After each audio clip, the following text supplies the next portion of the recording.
We're going to go today into our community development segment. And of course, let me just give you a quick reminder that the format of the show is evolving. And so from Mondays to Wednesdays, we'll be doing news review at 8 a.m.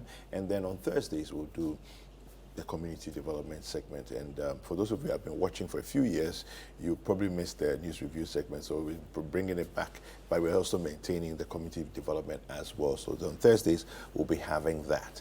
And so we're going to get right into it. We're going to go to the Western region. Now, the traditional leaders, some traditional leaders in the Western region are up in arms and saying to the government that they need transparency in the way projects are handed out and what's going on with the various projects that have been promised and swords have been cut and so on and so forth. We have a report for you by our colleague Akwesi Annim. Let's take a look at this report. When we come back, we'll get to talk to some people. Numerous projects in the Western region, such as the abandoned Takoradi third-tier interchange, have remained incomplete, causing inconvenience and difficulties for motorists, particularly during the rainy season. With the aim of promoting transparency in public infrastructure and facilitating project monitoring, the Sekondi-Takoradi Infrastructure Transparency Initiative has introduced the Infrastructure Analytical Dashboard and Electronic Infrastructure Monitoring Tool in Takoradi. Currently, we have what we call the disclosure portal, where all the assemblies are disclosing information based on a standard made up of 57 data points. But as individuals, as community stakeholders, we realize that they are not able to really filter the information, but they can ask punching questions that will make the assemblies or the duty bearers be on their feet. What this platform provides a unique service. What it does is that we are showing you in an infographic format, through bar charts, paragraphs, the information that the assemblies have disclosed on the portal. So the dashboard filters information from the portal. So at a glance, you begin to understand how much money was originally planned to be paid to a particular contractor and how much was paid at the end of the day. That is time cost overrun. You can also be able to understand issues around time overrun. What it means is that if a particular contractor was earmarked to complete a project within a 3 months period and has exceeded or even borne 2 months extra or a year extra, here, it triggers certain questions. While resident and traditional authorities view the dashboard as a positive step towards monitoring public infrastructure projects, traditional leaders express concerns about the lack of information regarding centrally awarded projects in their localities. Consequently, they are threatening to halt such projects. It's about time, man. As individuals, yes, sorry, there. You monitor government projects. You national coffers no bay internal. The assembly doesn't have any idea about it. The assembly doesn't know the contractor. The contractor should stop work. The contractor should stop work because into Mba Obinu Krob, there be here at the amount for Suza as a bra amount for him. Now about more better there. I want to hear Krura. Will be so as summer and I remember cheeky answers. CCI is one other Roma and other organizations are well educated. This is a new way. Ya journal, why a wide awake into know anything. If we come and you be so on as we gather our people and demonstrate and sack you from the place. Nyamoro kodono. Onye kra. Onye kra. Government, why Jessica? It is for us. And I in there on shadow government on shadow now on share information is just an administrator to administer our money for us. But why a lord over us? It's a project to be top, no Aruba, one area. One period there. What about church project in Numu? Na contractor Konumu. No vacation what top whether what back that area this one and Sana was start project. Nine for the area there. So project Banyan as I said, Nima will start the contractor. Young schooler was a contractor. Mama Krum, I'm a at the end of the day, manhole project home. Such classrooms in Wembe. At the end of the day, Yamina Dumara no Mamina old students be so what you the problem. No, I'll be in the walk over do, wait to my toilet time from me. Yeah, a boy, ama, my friend. It's a contract, no, what other man, why me paid. I don't even know the contractor. Why you short the work? So please, what you people are teaching us, what we are blessed with, we like it. And it's opening our mind. But let's see how best. Say yes, you come here, community, answer Papa Biden. The traditional leaders further elaborate on their decision, arguing that the continuous awarding of contracts at the national level without involving local authorities goes against the principles of decentralization and local participation. Decentralization, CCR no, some DC another me plan office will be paid. It may be where you do a Shama district. Unless you go to Accra, all orders you have to get it from Accra. And where is the decentralization? You go to your assembly, you can get everything there. Any information that you need, you can have it there. But CCR no, wakatado. Only because this is Onyim. It's not that the DC is lying. He's telling the truth. The Onyim. Why should it be so? Because why do you want to from the top and all down? Into contract all banana why a handicap. Into no, also could get this and someone approach neighbor for show. What's about what do? One kind chairman and the stakeholders in there. We are tired of them. The chairman of the Sekondi-Takoradi Cost Infrastructure Transparency Initiative multi-stakeholder group, in an interview with City News, highlights how the lack of information and local authority involvement in projects awarded in Accra fosters corruption. We need stuff from central government, but even if the central government control the stuff, they should give us the information. They should also put information on the platform so that we can ask questions, so they'll be more transparent. The more people have access to the platform and the more the questions are asked, the less corrupt people can be. All right, so there you have it. A report brought to us by our colleague and correspondent, Akwesi Eje in Annim. Now, as you can very well imagine, nobody wants to feel cheated. Nobody wants to feel taken advantage of.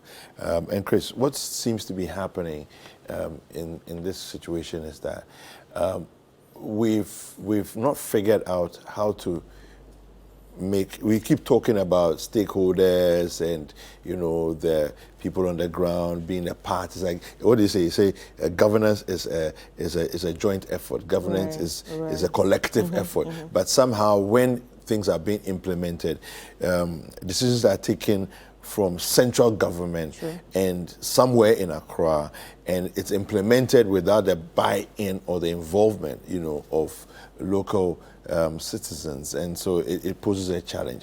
We've been joined on the line by Nana Ekwia Kodu II. She's the Queen Mother of Isikado traditional area. Nana, good morning. Good morning. Welcome to Breakfast Daily. Yeah, thank you. Yeah, Nana. So share with us your misgivings about how things have been so far. What are some of the contracts that have been awarded that you don't have enough clarity on? What are some of the challenges you've experienced? Okay. In the first place, good morning to everybody. We, the Queen Mothers of the Western Region, Paramount Queen Mothers, we just didn't get up to go round. We were invited by PIAC. Okay. We were invited by PIAC. Okay. There were about 15 of us.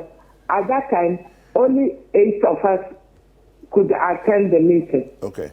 After the discussion, PIAC put us in a bus to go and inspect projects being completed with the oil money. And the first place we went was Ahinkofi Cruise. Okay. A nursing school has been built there. Very nice building. But there is no toilet facility. Wow. And the kids were being put on potty at this age. Schools. So we called MC, he didn't know anything about the project. We called a hint of Ahinkofi. He didn't know anything about it. The project has been completed and paid in full. We went there with Pia. From there, we went to New Takoradi. Okay. There were being grounds to be built for the New Takoradi for assemblies and everything. Project has been completed, and money paid to the contractor in Accra. But even the foundation level hasn't been completed. So we are asking, the third place we want with PIAC was the free defense in New Amanfo. That was nicely done. Okay. But the chief of that place didn't know anything about it. He asked the contractor, and the contractor said he was giving the contract in Accra. Even local content, when they get the contract from Accra, they don't employ, some of them bring their own workers. What's the use of this local content? That they should employ the local people. And the project with PIAC, 2 of them were not completed, but they've been paid in Accra for completion of the job. So all that we are asking, the team mothers here are asking them, if they award contracts in Accra, at least they should let the MCEs and DCEs know what contract is being built with the oil money in the Western region. Yeah. They should let them know. And the chiefs of that place that is being done should be informed. And the contractor should come and introduce himself to the chief of that is building the contract. Now, I was surprised. Secondly, SCMA, MCE didn't even know they are building a nursing school at Ahinkofi Group, which there's no toilet facility. yeah. So I'm employing the health ministers in Western region. This is the school to make sure the toilet facilities are built for these little kids instead of using potties. Yeah. And when contracts are awarded in Accra, please let them introduce the contract to the MCEs and DCEs and the city engineers. Please, that's all we are asking for. Yeah, and I don't think you're asking for too much. I mean, for me, it makes sense that especially because you are custodians of the community, so you should be aware of what is going on there, and you can even act as a secondary monitor, to make sure that if the Ministry for Monitoring and Evaluation is doing their work, you are also doing yours on that side. The city engineer was not aware of this project. City engineer, Western region, he was not aware of this project. I see. All right. That's what we are asking for. Thank you. All right, Nana, thank you very much. All right, so we've been speaking with Nana Ekuya-Kodu, the second Queen Mother for the Isikado traditional area. Now, Chris, you can see that. Okay, so let's unpack this a little bit. She said there's PIAC, which is the Public Interest and Accountability Committee. It's a statutory body, that was set up to monitor the use of petroleum revenue, the oil revenue, and so they invited the traditional rulers to go around with them, right? Now, when the discovery is very interesting, that there are contracts that are being awarded that people who are managers of the communities are not aware of.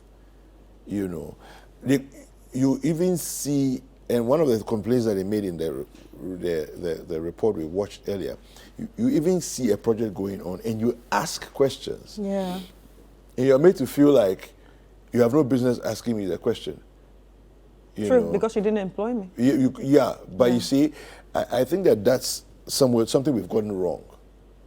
You know, because I feel like if you say that from central government, you are developing the entire nation, in the corner somewhere in Elubu, or the corner somewhere in Uti region, the people who are managers of that community there must be aware of what you're doing. Exactly. You know, it's like, I'm coming to help you, but I won't tell you why I'm coming to help you. You know, and I will bring you the help that I think you need. I'm not even interested in asking you what you need, but I'm bringing you what I think you need, and you should take it like that. You know, I feel there's a bit of that going on there. Well, that's what it is.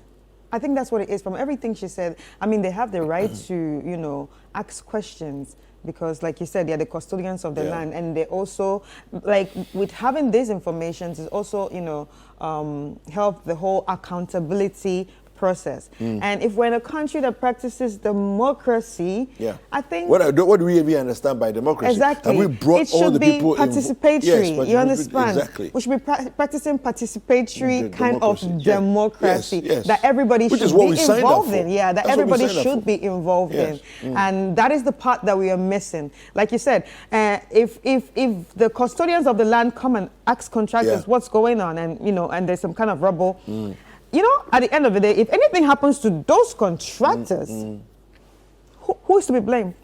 Yeah. Who's to be blamed right here? So there's that. Then you see the incidents where the school has been built, but there's no toilet But facility. there's no toilet facility. It's like whose idea was that? Exactly. You see, and I don't want to believe that the government signed off on a contract that the designs did not include toilet facility. I don't want to believe that. I would rather say, okay, you know what? It looks like it looks like the contractor shaved off some amount of money and therefore couldn't build the toilet facility. You know, but all these things will not come to light if we don't have people who are in the communities. They live there. That is their life. They've been there all their lives. Also being part of monitoring and even helping government to say, listen, we've seen this here. I'm not sure if you guys signed off on this, but this is what is happening on the ground. True. And, you know, at the end of the day, I feel like, yes, maybe some information is, not everybody should be privy to some information, but I believe that but traditional rulers should be part of the and people how is privy it that to those MCEs and DCEs don't know know some know. of the things Exactly. as well? You know, I was how is surprised it when that she contract is said happening that. in the Western region? The city engineer is unaware of it. Unaware of what's going on. And it's very bizarre. And all they say is, oh yeah, we got a contract from Accra. It's very, very bizarre.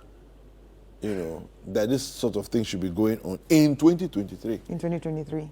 Yeah, but you see, we see development is a collective, you know, effort. So again, I'm very happy that PIAC got these traditional rulers together to take them around, you know, because at the end of the day, one of the regions that we should see, you know, looking even more beautiful than Accra is the Western region, just because they have tapped into oil, you know, and it's there on their land, you know, on their shores. So for me, it's really a no-brainer, but as we also know, the curse of abundance is a real thing.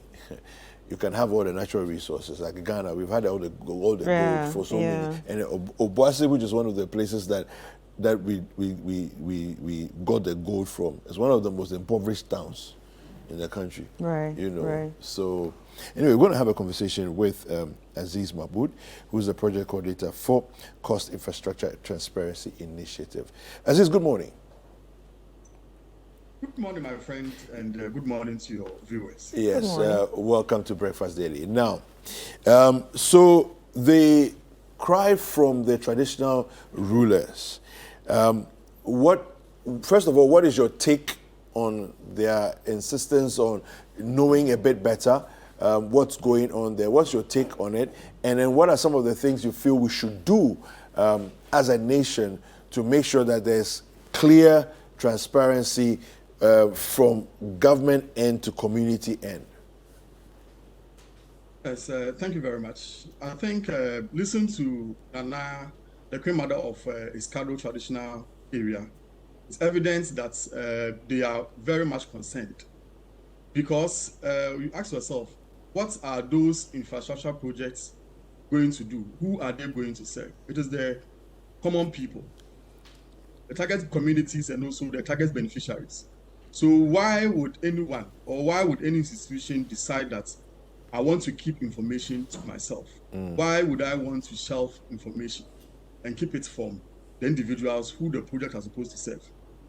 I think the basis of this demand by citizens is that if you look at our 1992 Constitution, I think Article 41F, it behoves on every individual, every citizen, to make sure government property is protected.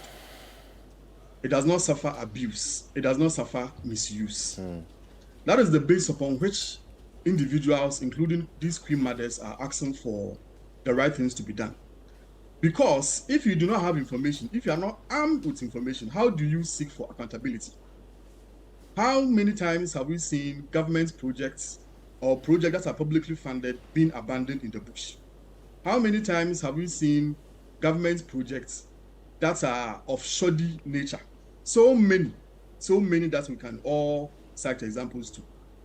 And you would realize that some of these projects, particularly the ones that are awarded from the center, from central government and certain subvented government institutions like the GET Fund and also GMPC Foundation and the Special Development Initiative like the CODES and the MIDES. Most of these projects, even the assemblies do not have access to those information. So it makes it difficult for the assemblies to also relay those pieces of information to the public. So here creates a phenomenon where citizens feel that the assemblies are unwilling to disclose information. Meanwhile, the assemblies may not be aware, furnished enough with information themselves. So Sekondi-Takoradi is the local chapter of CoST International, which is a leading transparency initiative that is working to enhance access to information, particularly on capital projects, and how that information can trigger accountability. Okay. So currently in the Western region, we are working with 8 districts in the Western region, and we've built capacity on how the assemblies can disclose information based on a standard format that our laws permit. So if you look at our Right to Information Act, our PPA Act, our Local Governance Act, they permit information that does not have any security threats. And I believe yourself and the viewers who are watching us this morning understand that every project that is being delivered by the government or our MMDAs, it is not security information, or it's not information that has a germane security threat if exposed to the general public. Yeah. So what we have done is that we build capacity of these MMDAs on how they can disclose information in a format along the project lifecycle. Okay. That makes it easy for citizens. You don't have to have any data analysis background for you to interpret these data points and ask relevant questions. And beyond that, we have also tried to also bring on board multiple actors coming from government, private sector. Because private sector is a key player when it comes to delivery of public infrastructure. Because who are contractors? Who are consultants? They are private actors. So you cannot have a genuine conversation around transparency in infrastructure delivery if you're just concentrating on government. That is why private actors are very key in this particular conversation. We also bring on board civil society, our colleagues in civil society space, and also media. Just like you are interviewing me this morning, we are all interested in this particular conundrum that is bothering all of us. Because we have realized that if the government on one side, they may not know that these particular issues related to lack of access to information are things that are bothering stakeholders. So once we have this platform, once we bring on board these issues, then it's time for us to all digest on it, for them to understand that once you are serving the people, once the people are giving you feedback, you have to take it in good faith. I think that close to 3 weeks ago, we all heard on the airwaves about the people of Shama, led by their Queen Mother, organizing a demonstration about the bad state of their roads. Yeah. It was then that the government reacted, providing them with information. It should not happen like this. It should not happen. We shouldn't come in to make interventions when the carcass is already rotten. Yeah. We should arm them with information. So if they know what is happening, if there are issues with funding, if there are issues with contractor performance, let them understand, let them know from the onset. So they can together help you do monitoring, participatory monitoring. I think that we've done this for a very long time. And I think there are so many studies from the CDDs, from Ghana Audit Service itself, about the poor nature of our infrastructure projects and how information blackouts is the main issue that people use as a perception of corruption. So if you are someone who works within the space, I mean like government entity, you should be interested in these issues. You should be willing to come to the table. You should be willing to accept all these feedbacks in good faith. Because at the end of the day, once you go on pension or once your government leaves power, you become an ordinary citizen. So the things that you were best placed to have solved, now you begin to be a beneficiary of your own shortcomings. So I think that this is something that we will continue to speak about. It's something that will continue to help governments to institute reforms. So on the issues of reforms too, I think that for Sekondi-Takoradi, what you've done so far is that we have what we call the assurance process. Here, we appeal to the 8 districts that we work with to give us projects that we want to conduct assurance on. Here, assurance is just basic social audits, where we also appoint an independent practitioner in the construction space who would filter this information against what is pertaining on the ground to identify these issues. So together, once these issues are identified, then we prefer solutions or recommendations because once we are, it's a constructive engagement that we are having with government, private sector, and civil society. And most of these recommendations that we are preferring, they are not recommendations or they are not activities that would demand huge capital outlay to implement. So, for instance, most of the districts, our major finding was that we were paying for work done, or government was paying for work done rather than quality of work. So we realized that simple equipment that they can even test the quality of the material that are being used to construct the project. We realized that some of these materials are of poor nature. They are not in the right proportions. But the district assembly do not have the technical know-how or the equipment to undertake such basic quality tests. So using like a micrometer, screw gauge, or even depending on some of our technical university labs to test these works is difficult. So we are highlighting these issues, and we are also trying to let the people understand that these are some of the tools that you can use to seek for social accountability, like being armed with the right information, being able to use a monitoring, social monitoring tool, like a digital social monitoring tool, to seek for accountability. So it's a very difficult field, but I think that stakeholders are doing their best to try to bring on board all these actors to change. Because when you are undertaking a change initiative, people's hearts and minds are stuck in a particular direction. So you have to move them gradually to an endpoint where the entire community benefits, not just a few individuals who are key players who benefit. So I think that a lot more has to be done regarding conversations around it. Okay. Do you work closely with PIAC? I think so far we have not worked with PIAC per se. Okay. But we have standing arrangements with Ghana Anti-Corruption Coalition. We've done a series of scoping study reports on the state of infrastructure transparency in Ghana, and there are a lot of issues. But obviously, I'm also aware of some of the PIAC findings that come out. Okay. I think critical amongst them is issues of shoddy work or also non-existent project that the government has paid for. I think this is at the heart of the issue that we are discussing here. Yeah. So, because if you don't have information, if the local communities don't have information, if local stakeholders don't have information, how do they track progress? Yeah.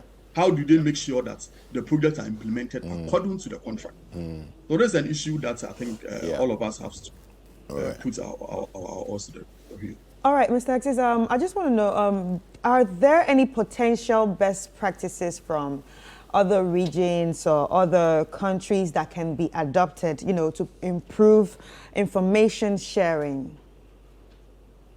Yes, I think that's a very, very important question because the We don't reinvent the wheel necessarily when there are examples to learn from. So if you look at CoST International operates in 19 countries across the world, and they operate in 5 countries in Africa. So Ethiopia, Malawi, Tanzania, Uganda, and Ghana. This is where CoST operates.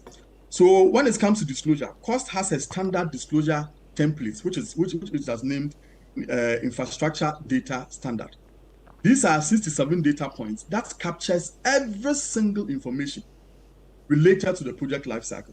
So from project identification, preparation, tender management, contract administration, and also project completion or contract completion.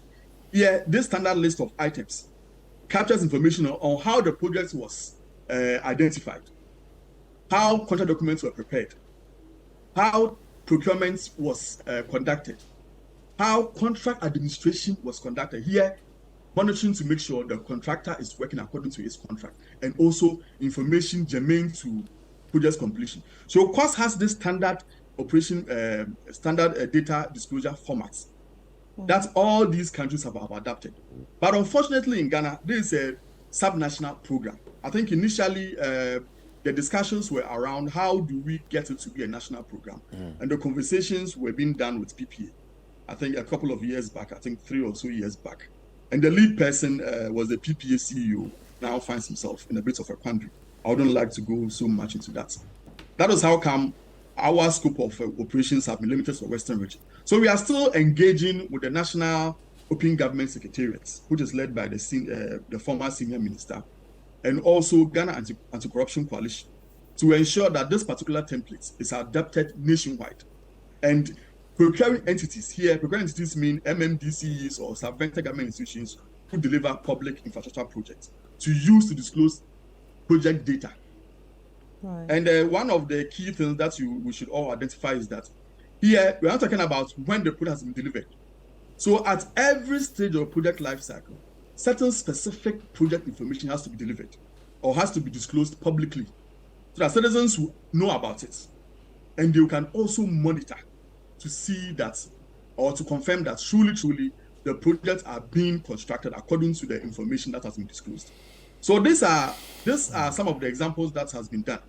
And if you look at a long-standing member of CoST, which is CoST Ethiopia, I think recently they were able to make a savings of close to 5 million, having applied this data format.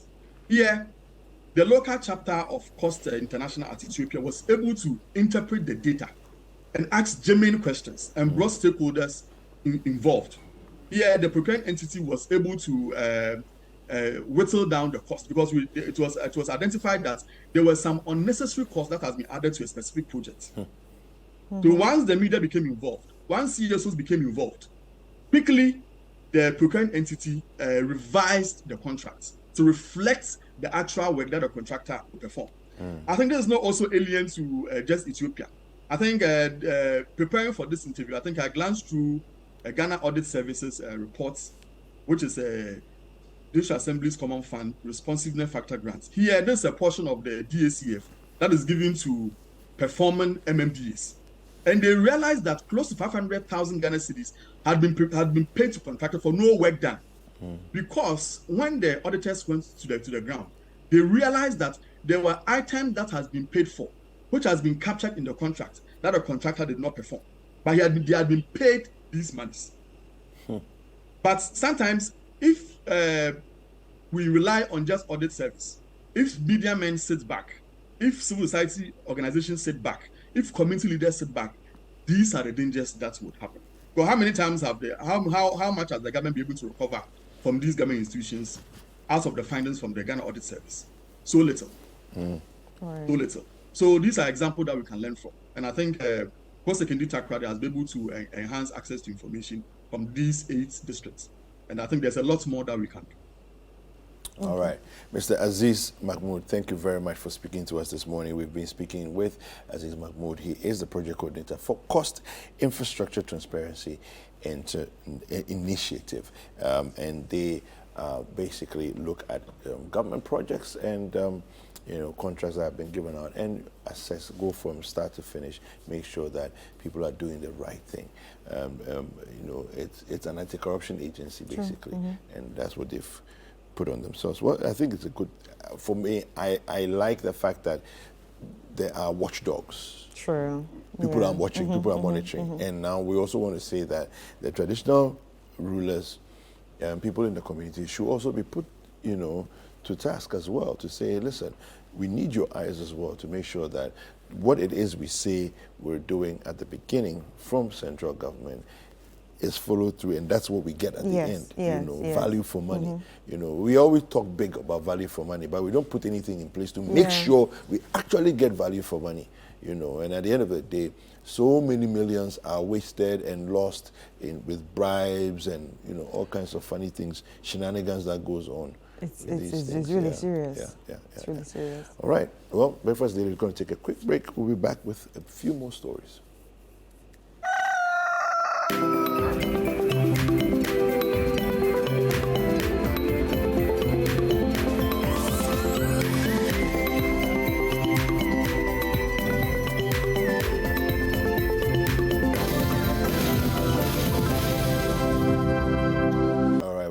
We're still on a community development segment, and we are discussing the issues of people within communities. We're using Western region as an example. People within communities who have no idea what contracts have been awarded. Beyond that, they see projects that have been left abandoned in the bush, projects that are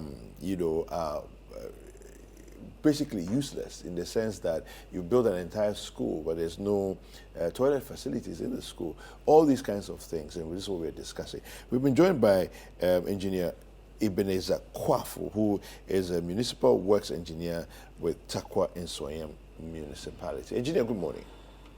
Good morning, sir. Yeah. Welcome to Breakfast Daily. Good Daily. morning to your listeners. Okay. Now, how often is it that within the Takwa in Soyam municipality you find that you're driving and then you come across a project that has begun and you don't have any idea, what's going on? Well, currently, I could say maybe only 2 projects. One which was being funded by that fund. Okay. Yes. And the second one is the CODA project. Okay. Which is the coastal development? Yes, coastal development. Okay. All right. Okay. Now, what is usually the process or the procedure? Contracts are awarded. They can be awarded for, let's take a road contract, for example. A road contract is awarded by Ministry of Roads and Highways. It's passing through somewhere within your municipality. Do you typically get to know about it if it's not coming through your the municipal assembly? How would you get to know about it? Yeah, thank you so very much. Well, let me use the current road project, reconstruction of the Takwa, Takwa Road. Okay. Yes. This is a project being handled by Highways. Okay. Ministry of Roads and Highways. Well, apart from the initial procurement processes, the pre-construction, the construction, and I believe post-construction, we are aware. Okay. Because currently, right from the cutting of the sword or breaking of the ground by the president, I have been, or the assembly have been involved, and almost every month, the second week of every month, we attend site meetings. Okay. We go around to inspect, and any issues that comes up, we discuss, and then we try as much as possible to impress upon the contractor to rectify whatever defects that might have been identified during the inspection period. Okay. Now, I also know that there is a law that says to use a certain percentage of local, people within a project. Do you find that? Do you find that that is actually being implemented, or because one of the traditional leaders was complaining that sometimes you find that local people are not employed up to the number that they should be. Rather you find that people are brought from maybe, let's say, Accra, for example, to a community in Takwa, and they are the ones who are working instead of the indigents who maybe have the capacity to do the work. Okay, thank you. Using this current project, yes, I can say that about 85% of the workers are local workers, professionals. Even some of their engineers, about 4 of their engineers are Ghanaians, and they are operators, machine operators, like the ruler. I know 2 ladies who have been operating their rollers. Okay. Yes. So with this current project, I would say about 85 to 90% of the staff or the workers are Ghanaian. Okay. And most of them are coming from within Agunam Kwanta, okay, Insaye, Dumping, and then Takwa. Okay. Okay. Yeah. Okay. Well, I mean, it sounds good. I think that from where you stand, it doesn't look as that. Yes, go ahead. It used to be an issue some time ago, but we've been complaining, and I think now things are getting better. Okay. Things are better. Yeah. All right. Well, thank you very much for speaking to us this morning. We appreciate Very your time. much.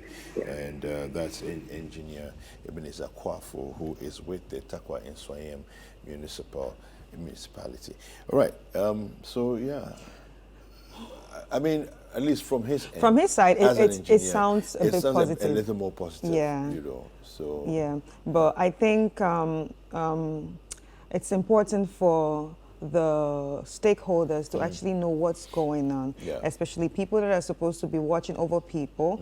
Like the chiefs, the traditional rulers. It's important for them to really know what's happening in our area for accountability's sake. Yeah. And apart from accountability, and for the fact of monitoring too. You understand? It's important to monitor all this and know what's going on. Because I feel like most times people just wake up and just do whatever they want to do. Of course. Because nobody's looking. Yes. And because we have the power to. Yeah. And nothing's going to happen. Yeah. While it affects the people down there, the people that you expect to use these infrastructures. Yeah, absolutely.